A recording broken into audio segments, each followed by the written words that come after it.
पत्रकार बंधुओं को मेरा नमस्कार।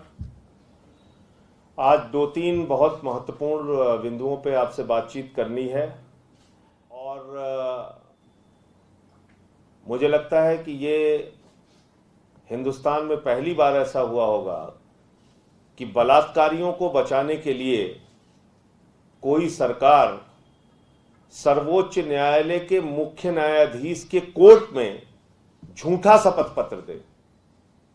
ये पहली बार आप लोगों ने सुना होगा और ये हुआ है हाथरस के मामले में। ये हुआ है हाथरस के बलात्कारियों को बचाने के मामले में। किस तरीके से आदित्यनाथ जी की सरकार ने एक झूठा शपथ पत्र सुप्रीम कोर्ट के मुख्य न्यायाधीश के न्यायालय में दिया है, वो मैं आपको बताना चाहूंगा। आपको याद होगा कि आदित्यनाथ जी ने बयान दिया था कि कुछ लोग अंतर्राष्ट्रीय साजिश रच रहे हैं और उसमें खास तौर से उन्होंने विपक्ष का और पत्रकारों का नाम लिया था और कहा था कि दंगे कराने की, जाति हिंसा कराने की साजिश है।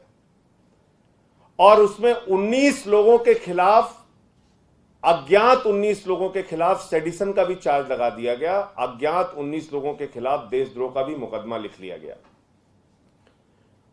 जिस अंतर्राष्ट्रीय साजिश का वो जिक्र कर रहे हैं आदित्यनाथ जी, और जिस वेबसाइट का वो जिक्र कर रहे हैं कि ये एक वेबसाइट है जिसके माध्यम से अंतर्राष्ट्रीय साजिश रची गई, वो वही वेबसाइट है जो अभी लॉकडाउन के दौरान, कोरोना के दौरान अमेरिका में अश्वेत लोगों के आंदोलन के लिए बनाई गई। अब उस अश्वेत लोगों के आंदोलन के लिए बनाई गई वेबसाइट का हाथरस के कांड से क्या लेना देना है, या वहां के आंदोलन से क्या लेना देना है, ये आदित्यनाथ जी और उनकी सरकार बता सकती है। हम लोगों को तो समझ में नहीं आ रही, पता नहीं मीडिया के लोगों को भी कैसे समझ में आएगा।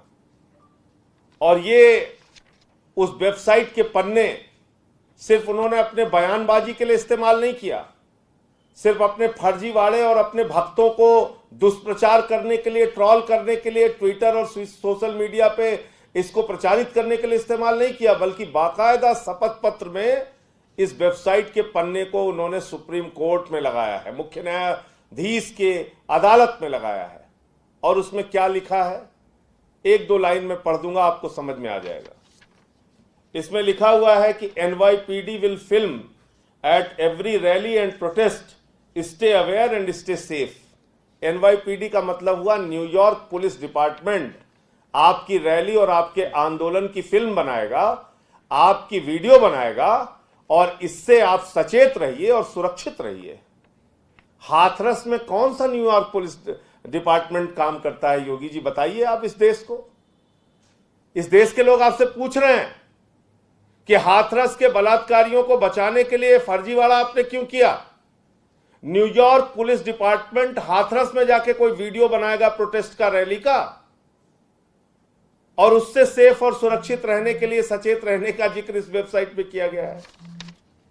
दूसरा, इसमें क्या लिखा हुआ है, इसमें लिखा हुआ है what to do and no, और इसमें एक लाइन लिखी हुई है कि if you see black people running, run with them. अगर आप अश्वेत लोगों को दौड़ते हुए देखिए तो उनके साथ दौड़िए। तो ये हाथरस में दंगा कराने की साजिश है। ये आप देखिए आप, यानी मूर्खता और बेवकूफी की जो पराकाष्ठा हो सकती है, झूठ बोलने की अकल भी नहीं है इन लोगों के पास, फर्जीवाड़ा करने की अकल भी नहीं है, और ये वेबसाइट के पन्ने इन्होंने सुप्रीम कोर्ट में लगा रखे हैं। इसके बाद इसमें वो लिख रहे हो, आप चश्मे लगाते हैं बर्फों में, बर्फीली पहाड़ियों में, वो चश्मे लगा के आप अपने आप को बचाइए। और ये सब कुछ अंग्रेजी में लिखा हुआ है।